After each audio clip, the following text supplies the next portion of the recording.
Mga nagbebenta ng mga pelikula sa Quiapo may madilim na lihim dahil bukod sa drama, action o horror, may tinda rin daw silang makahalay na pelikula. Pirated na nga, malalaswa pa. Hala kayo! DVD. Sounds familiar ba? Dito sa Quiapo, business as usual pa rin ang mga nagtitinda ng minsan ng naging kontrobersyal na mga pirated na DVD. At here's the tea. Nagpapanggap lang daw na hulsa mga paninda dahil pag pinasok nyo ang mga pwesto, kitang-kitang hubad na katotohanan. Mga DVD na may cover ng mga bold at ang iba, mga bata pa. Ba't yan na? Ang pamimirata at ang pornografiya.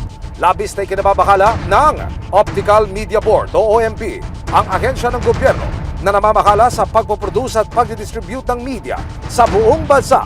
Nakakalungkot lang dahil ito'y medyo marami tayong nakita based sa inireport sa akin ng ating informant. Inikutan natin to ng almost 2 weeks.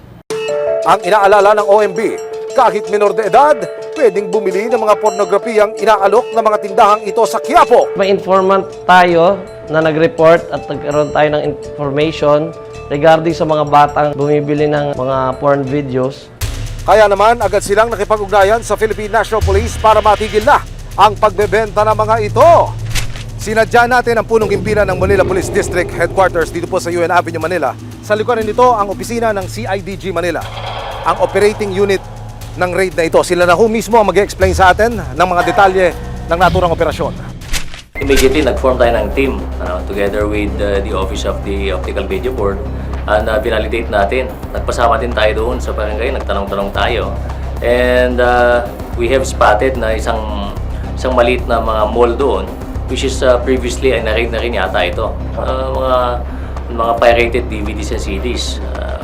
Nagulat kami nung nakita namin na meron pa talaga nagbebenta ng mga ganitong items, particularly itong pornographic materials na ito. Paano ho magbenta, Colonel? Pakipaliwanag nyo sa amin. Lantaran ba ito? Paano style po? Ang kalimitan ng mga kliyente nila ay yung mga galing outside sa mga bulubundukin. Oho. Kasi nga hindi sila naabutan ng technology.